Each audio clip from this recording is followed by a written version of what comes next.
porque al no estar mi abuelo ya solamente quedará lo que nosotros digamos de él, ¿no?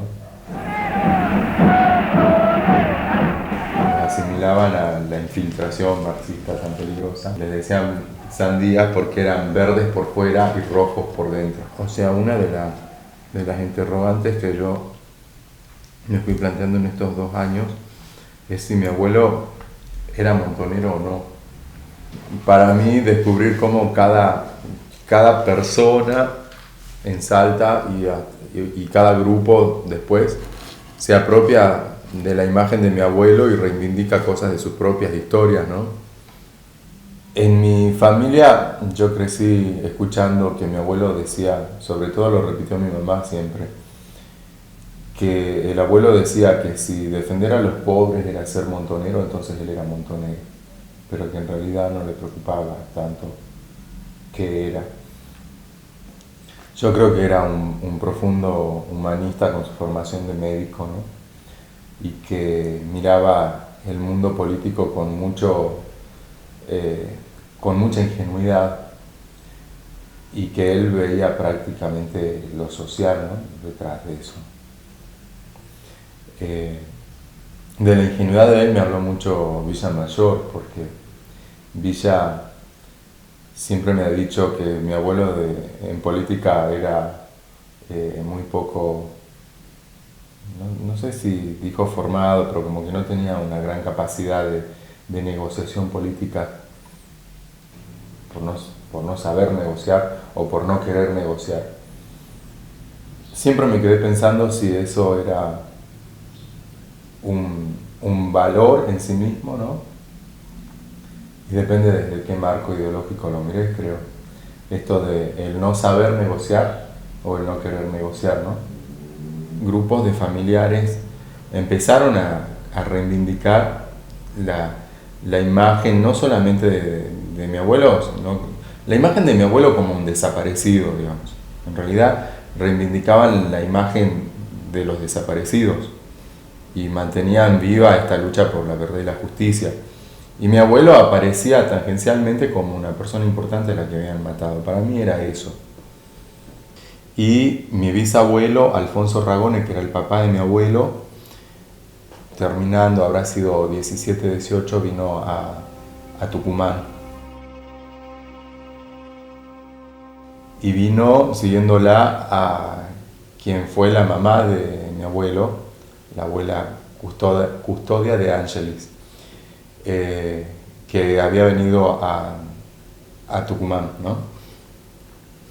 En el 21 nació mi abuelo, en 1921 nació mi abuelo en Tucumán, y un poco después se vinieron para Salta. Mi abuelo es el mayor de sus hermanos, era el mayor de sus hermanos.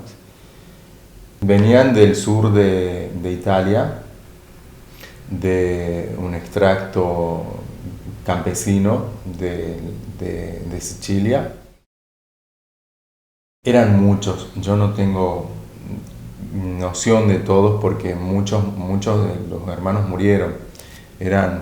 Viste que las familias italianas eran muy numerosas antes y habrán sido como 10 hermanos más o menos, de las cuales algunas hermanas mujeres se murieron, historias que yo nunca supe, que desaparecieron, digamos, de la memoria familiar. No estaban establecidos, entonces estaban buscando dónde crecer económicamente y dónde desarrollar sus vidas, y ellos desarrollaron el sector servicios como todos los inmigrantes, ¿no? Casi siempre se especializaron en ofrecer servicios ya a las clases establecidas. Hacían comida, tenían un restaurante. Bueno, un restaurante es mucho decir para esa época, ¿no? Empezaron cocinando y fueron armando una pequeña empresita que al último, digamos, estuvo instalada donde hoy es el Hotel Salta, viste, en la Caseros, justamente donde están las oficinas de aerolíneas.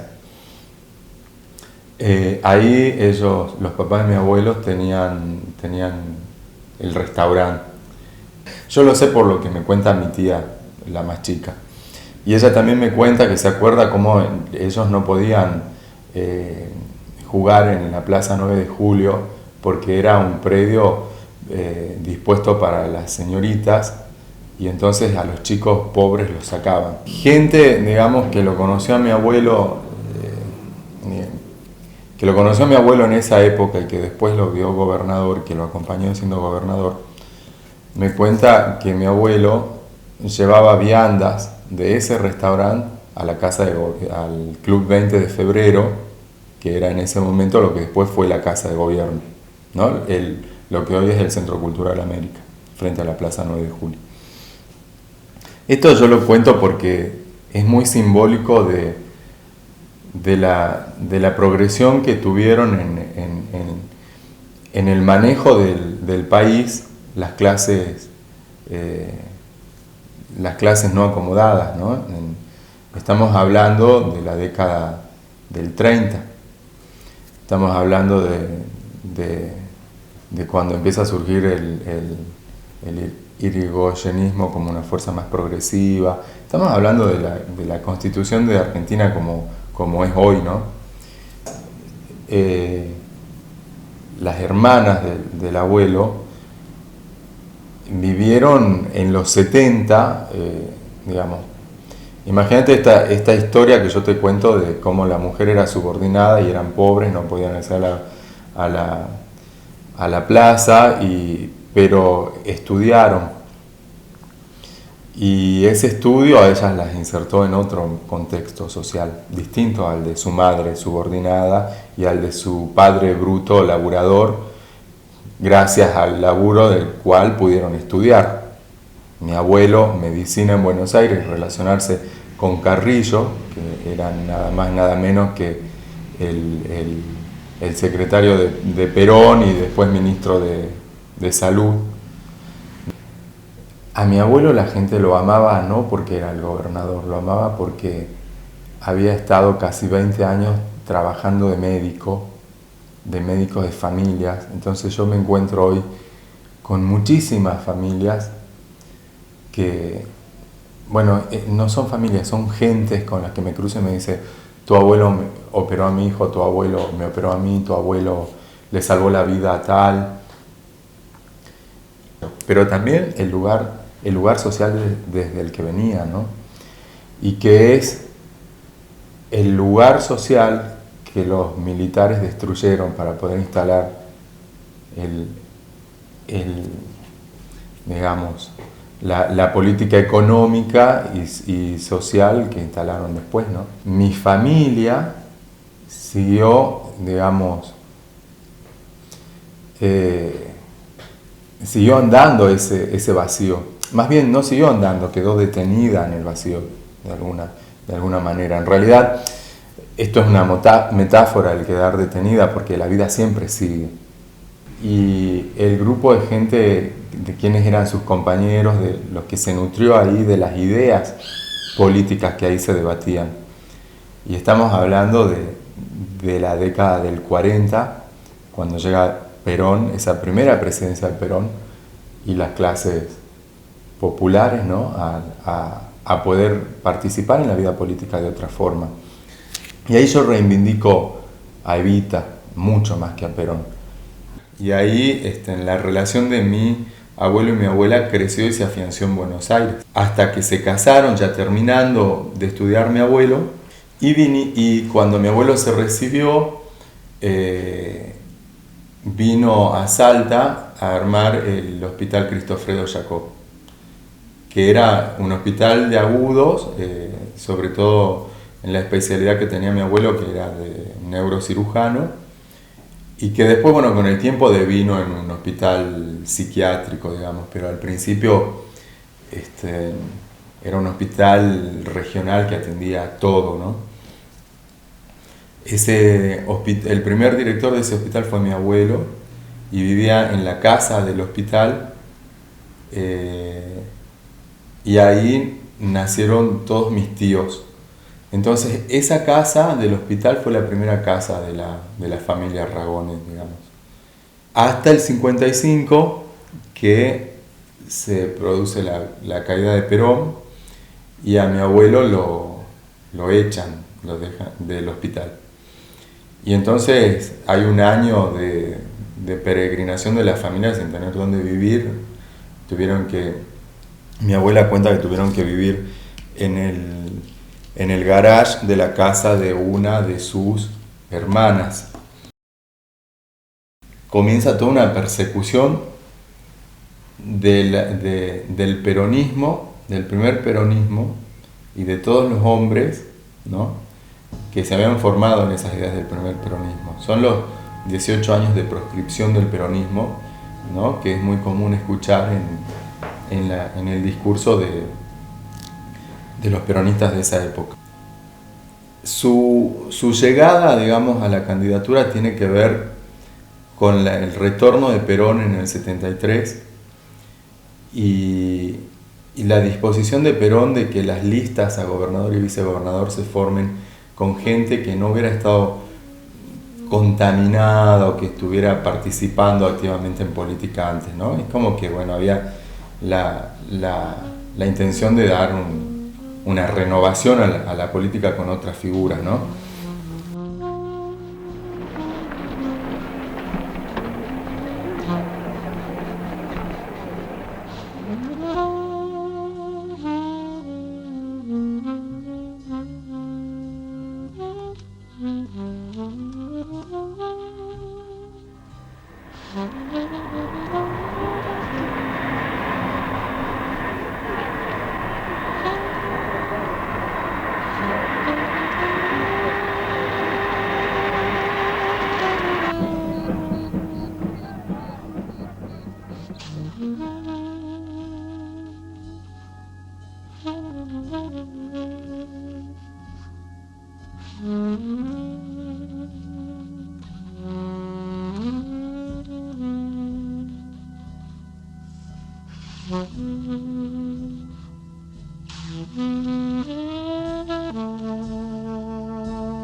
sobre la pregunta que le hizo Rovega con muy mala leche a mi abuelo en el contexto de violencia del 73,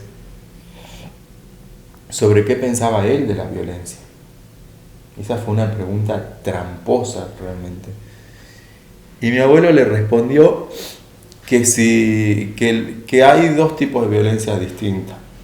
Una tiene que ver con la violencia política, que eso él no lo justificaba, no lo iba a justificar nunca. Ahí su posición respecto de montoneros y demás. Todo aquel que se asocie con fines ilícitos configura el delito ese. Ahí nosotros vamos a pensar que eso lo justifica. No, el crimen es crimen, cualquiera sea el móvil que lo provoca. O el delito es delito, cualquiera sea el pensamiento, el sentimiento o la pasión que impulsa al criminal. Y la violencia necesaria para proteger a la familia o a los seres amados. Y él le da un ejemplo y le dice, si usted viene a alguien y le tira la puerta abajo para hacerle daño a su familia, ¿qué haría? Y que yo me acuerdo de esa entrevista porque a mí me sacaban y no me dejaban escuchar, y yo tenía como, para mí el espacio de mi abuelo era mi espacio, porque era todo, ¿no? Mi abuelo. Entonces yo me sentía muy legitimado a entrar a su escritorio en medio de la entrevista y no me dejaron en ese momento. Así como mi abuelo fue el primogénito varón, yo fui el primogénito en mi familia, digamos, pero el primer nieto varón de mi abuelo y el único que él conoció. Entonces imagínate lo que yo era para mi abuelo y lo que mi abuelo terminó siendo para mí. Yo me acuerdo de los viajes en avión con él, me acuerdo de un viaje en helicóptero cuando había inundaciones y bueno, él, me acuerdo de la finca que él tenía en Olleros y del contacto.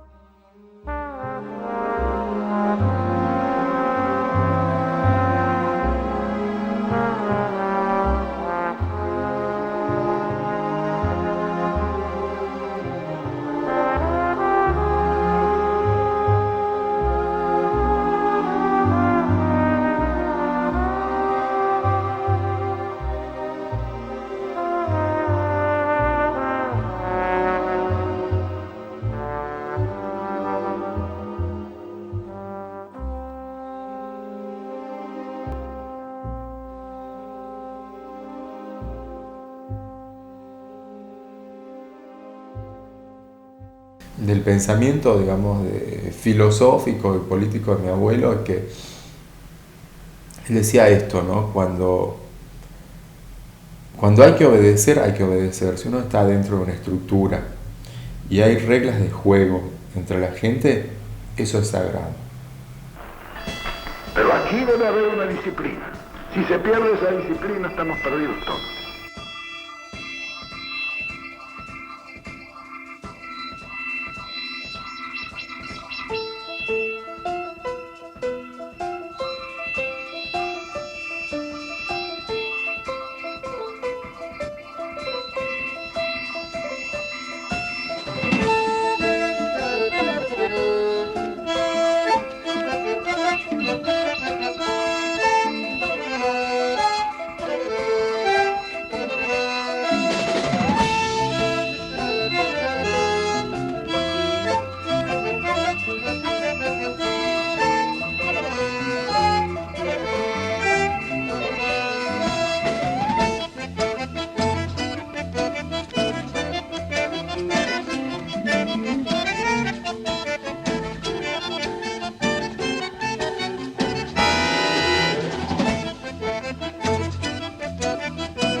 Esos 18 meses de mi abuelo acá en Salta, de Videgain en Buenos Aires, de Jorge Zepernik en Santa Cruz, fueron nada a los 18 años de proscripción de ese mismo movimiento que ellos trataron de reflotar, ¿no? Y no le dieron tiempo. Entonces esta es la síntesis del gobierno de mi abuelo.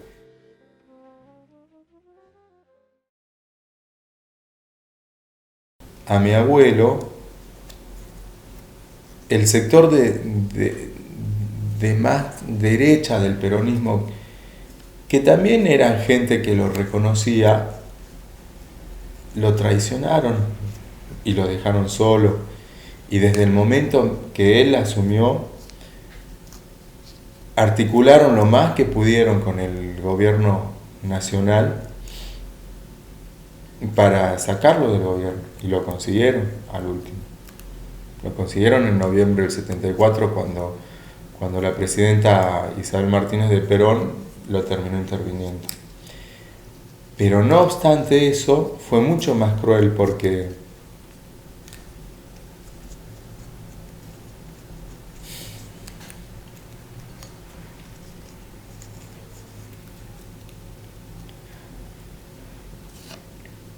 no solamente lo intervinieron, sino que lo cercaron después.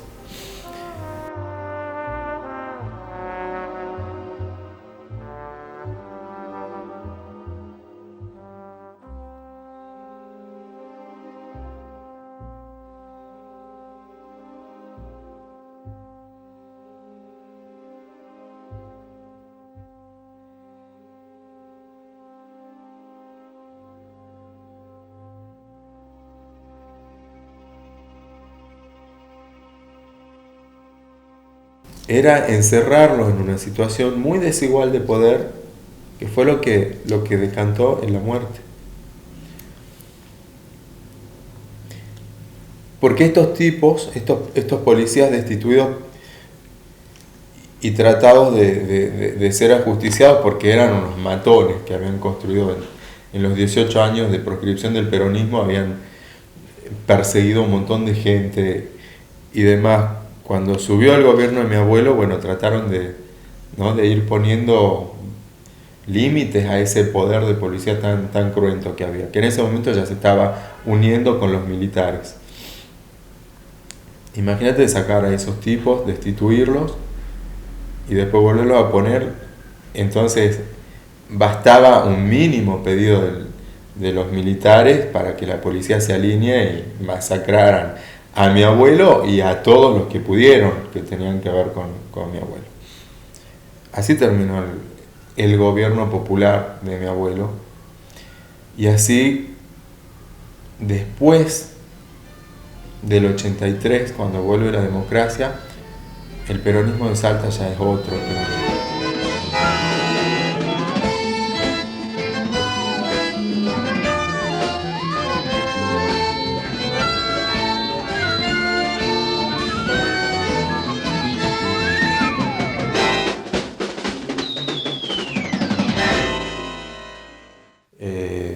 Cuando Jorge Zepernik vino a verlo a mi abuelo en Salta y se reunieron, y Jorge venía a invitarlo a que fuera un gobernador a que mi abuelo participe del movimiento de la tendencia peronista, que se oponía, ¿no?, a lo que después fueron los militares. O sea, estaban viendo la manera de resistir a lo que ya veían que se venía, ¿no? Los militares estaban tomando el mando de todas las policías de las provincias, un proceso que tiene que ver después con el asesinato de mi abuelo. Y en el 75 vino Jorge a invitarlo a que se sume. Y mi abuelo simpatizaba, por supuesto, con la tendencia. Pero mi abuelo veía cómo se iba violentando toda la estructura política y social. Entonces él le dijo que no, porque no era el tiempo oportuno para hacerlo, para abrir una sede del partido, de la tendencia acá, porque iban a masacrar a la gente, lisa y llanamente. O sea, iban a meter una bomba en la sede del partido y iban a morir. Esto es lo que le preocupaba a mi abuelo. Yo creo que hay que enfocar siempre esta idea de que mi abuelo fue lo que fue por la gente que estuvo, ¿no? Él no tenía nada de especial, era toda esa gente que vivió lo que vivió mi abuelo, que en ese momento pudo llegar nada más. En su escritorio, en su casita tan humilde en Río Gallegos, me contó él lo que había pasado esa noche, porque yo tenía necesidad de escuchar. Y él me dijo que mi abuelo le dijo: ve a Jorge, no es el momento para hacer esto. Yo le recomiendo que vuelva a su casa, vuelva a su finca, métase ahí y no salga. Y Jorge me contó que nunca más pudo volver a su casa y a su finca.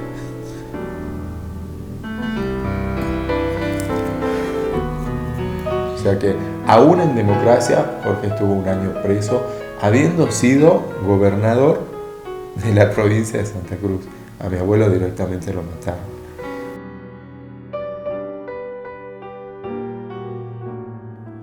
Lo que va a pasar hoy pasó hace tanto. Me desperté diciendo esta mañana. No vi las predicciones del espanto que le arrancaba el sueño mi palabra. En este invierno que pega tan duro, está lejos tu boca que me ama y se me desdibuja en el futuro. Y junio me arde rojo aquí en la espalda. En este invierno atroz no hay escenario más duro que esta calle de llovizna. Cada uno sigue en ella su calvario, pero la cruz de todos es la misma. Salí con las razones de la fiebre y una tristeza absurda como el hambre. Y cuando en el corazón la sangre hierve, es de esperar que se derrame sangre. Me llamo con el nombre que me dieron, el que tomó la crónica del día. Soy uno de los dos que ya partieron, los dos en un montón que resistían. Hermano en la delgada línea roja, que te me fuiste 2 minutos antes, con la indiscreta muerte que en tu boca entraba en cada casa con tu imagen. Yo estaba junto a vos sobre tu grito, besándote feroz la indigna muerte, mientras te ibas volando al infinito. Fulgor de la mañana indiferente, fulgor de la mañana indiferente.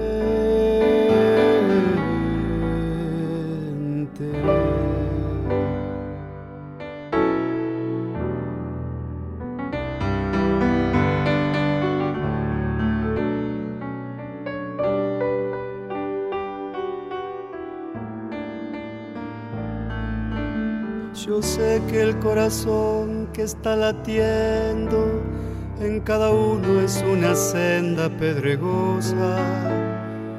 Cuando en el suelo sucio me estoy yendo, ajeno y solo de todas las cosas.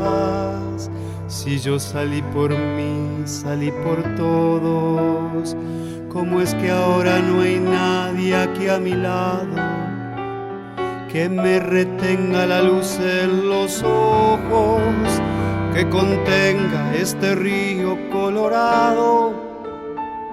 El corazón del hombre es una senda más áspera que la piedra desnuda.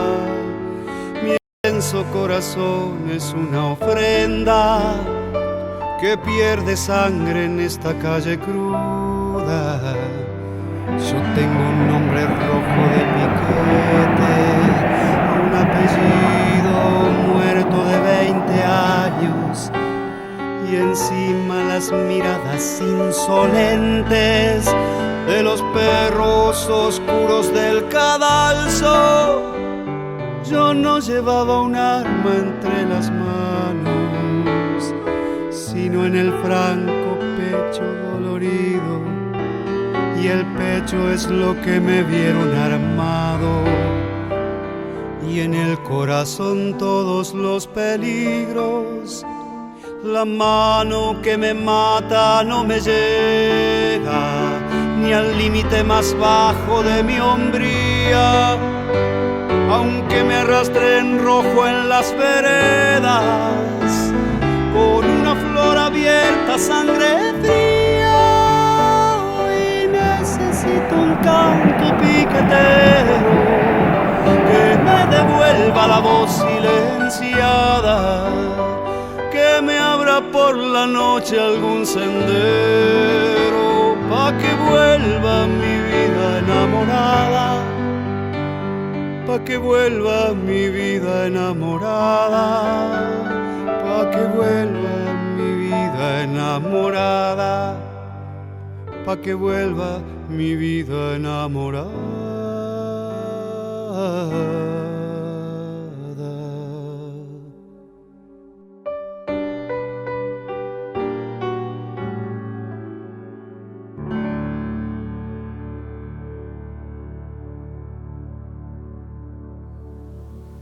Estábamos durmiendo en la mañana del 11 de marzo en el departamento de mis padres, ahí en la avenida Uruguay, al lado del monumento a Güemes, muy cerca de la casa de mi abuelo, porque mi abuelo vivía del otro lado del monumento. Y mi papá no estaba en la finca, y estaba mi mamá, mi hermana y yo, con 6, 7 años. Mi hermana estaba embarazada de mi hermano Rodrigo, que nació un mes después que lo mataron a mi abuelo. Y cayó un grupo de tipos, yo me acuerdo que tenían armas, que tenían trajes, y entraron a revisar todo el departamento. Fue una canallada porque nunca le explicaron a mi mamá por qué estaban revisando el departamento. Y mi mamá empezó a desesperarse y a llorar, y yo me acuerdo que fuimos a la casa de mi abuelo. Seguramente algo le habrán dicho, que vaya a la casa de mi abuelo, que le iban a informar cosas o algo así, pero no le dijeron, lo secuestraron a su papá. Y me acuerdo cruzar de la mano de mi mamá, que caminaba rápido y me arrastraba casi porque yo no podía seguirle los pasos, que embarazada la tenía mi hermana en brazos para caminar más rápido, cruzando en línea recta el monumento a Güemes, que a mí se me hizo interminable. O sea, en mi memoria eso es como un tránsito así de horas y horas y horas, y debe haber sido segundos. Y llegar a la casa de mi abuela, serían las 9 de la mañana, abrir la puerta del garage por donde siempre entrábamos y encontrarme con un mundo de gente que yo no conocía. Y sí me acuerdo de la imagen de mi abuela, rodeada de un montón de personas llorando, y después ya no me acuerdo más nada. La noche anterior, detrás del visillo de la puerta grande que daba al living comedor, donde él atendía las cosas importantes, vino a verlo un hombre que después supe que era un amigo de él, y le dijo que él había escuchado que él estaba en una lista de gente a la que iban a matar, y que se fuera de Salta. Le pedía a su amigo que iba a ver. Y yo me acuerdo de esa noche haberlo visto detrás del visillo a mi abuelo hablando con este hombre. Sí. Bueno, lo que yo recupero después es que mi abuelo le dijo a este amigo de él que él no se iba a ir porque él no había hecho nada malo y no tenía por qué irse, y que tampoco se podía ir porque no podía dejar a los enfermos que él atendía en el hospital y en la clínica. Y entonces había dos motivos para que mi abuelo no se fuera: su convicción política, digamos, y su compromiso con la vida, ¿no? Al día siguiente, bueno, hay una imagen que también recuerdo antes que nos traigan a esta casa donde estamos ahora, de un helicóptero sobrevolando la casa. Yo estaba en la terraza, solo, y veía pasar y pasar y pasar y pasar un helicóptero. Después, hace poco, supe que ese era el helicóptero que aseguraba la zona liberada, ¿no? Para todo el valle y bueno, qué sé yo. Donde en el 76, aunque ya se veía la brutalidad digamos, de la violencia institucional y política, nadie se imaginaba el plan sistemático que se estaba llevando a cabo, porque era en ese momento.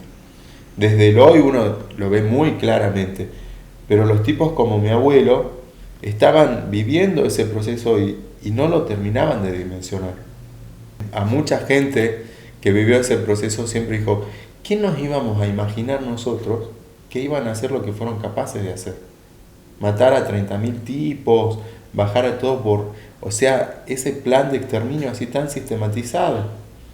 En ese momento acordate que bueno, ellos hacían aparecer como que eran un grupo de guerrilleros y policías que peleaban con estos guerrilleros, cuando en realidad era un Estado que se abalanzaba sobre una generación para borrarla, para apoderarse del poder, ¿no? Yo llegando a la casa y viendo ese cuadro, pero yo creo que él salió en el Peugeot, que era el Peugeot de mi abuela, que lo manejaban mi mamá y mi papá porque mi abuela se los había regalado, porque mi abuelo tenía un Torino verde en ese momento, y que él salió para el hospital San Bernardo y después para la clínica, porque él iba a la guardia primero al hospital y después se iba a la clínica, y él, después de ser gobernador, había vuelto a reinsertarse en su función de médico, digamos, y iba todos los días al hospital y después a la clínica. Pasó a verlo a su amigo el almacenero Arredes, que era otro tano con el que lideraban el Club Libertad, un club muy simbólico por la gente que encarna ese club. Y Arredes siempre le tenía preparado sus cigarrillos, y él pasaba por ahí, buscaba los cigarrillos y se iba, ¿no? Los cigarrillos para el día, porque fumaba mucho mi abuelo. Entonces yo me imagino el cuadro en el que él paró en el pasaje del Milagro, donde está la placa en su memoria, y se abalanzan estos otros 3 autos del operativo, uno que le da un tiro, lo meten en la parte de atrás del auto, ahí se le sale el zapato que queda en la calle, el zapato que le lleva lona después a mi abuela, y el otro zapato que queda en el auto y que lo encuentra después la tía Lucía cuando va a hacer el análisis del charco de sangre del auto abandonado en el matadero de Cerrillos, donde hoy está el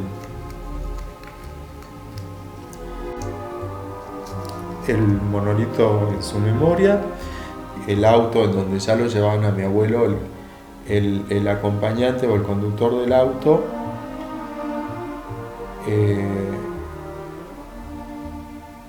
le pega un tiro muy certero a Redes, creo que en el corazón, y lo mata, porque a Redes los había visto.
apropio yo de la imagen de mi abuelo en ese tránsito, que en realidad no es un tránsito gratuito ni al azar, sino que tiene que ver con una búsqueda profunda de quién era mi abuelo, que es también preguntarme quién soy yo.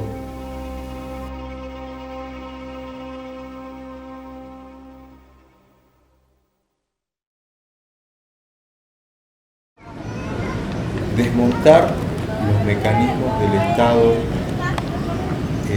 represor, digamos, es algo que va a llevar mucho tiempo y sobre el que mucha gente trabaja también intensamente, y a mí me consta. Pero desmontar los mecanismos culturales de la intolerancia y del totalitarismo creo que va a llevar mucho más tiempo que desmontar los mecanismos represivos del Estado.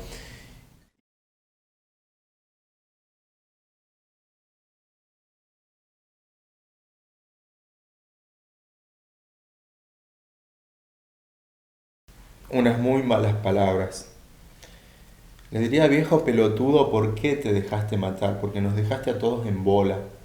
Y principalmente a mí, porque mientras todos mis compañeros de la escuela crecieron apuntalados y acompañados, y entendiendo el juego político y entendiendo la vida, vos me dejaste solo. Pero también le diría: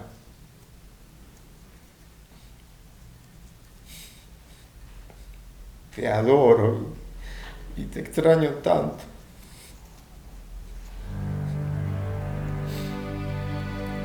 Nessun dorma, nessun dorma. Tu puri, o principessa, nella tua fredda stanza, guardi le stelle che tremano d'amore e di speranza.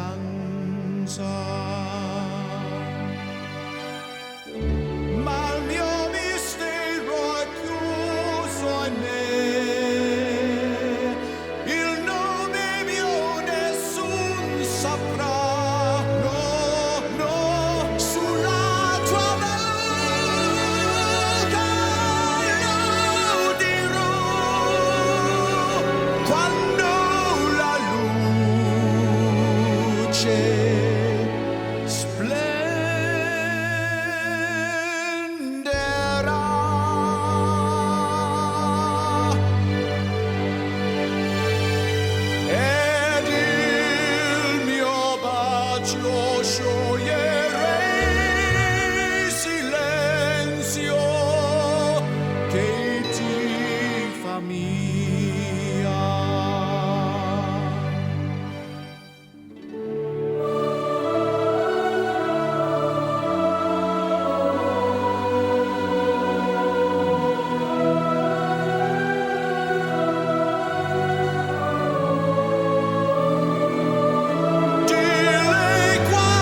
4 ebrios se los llevan al roquero.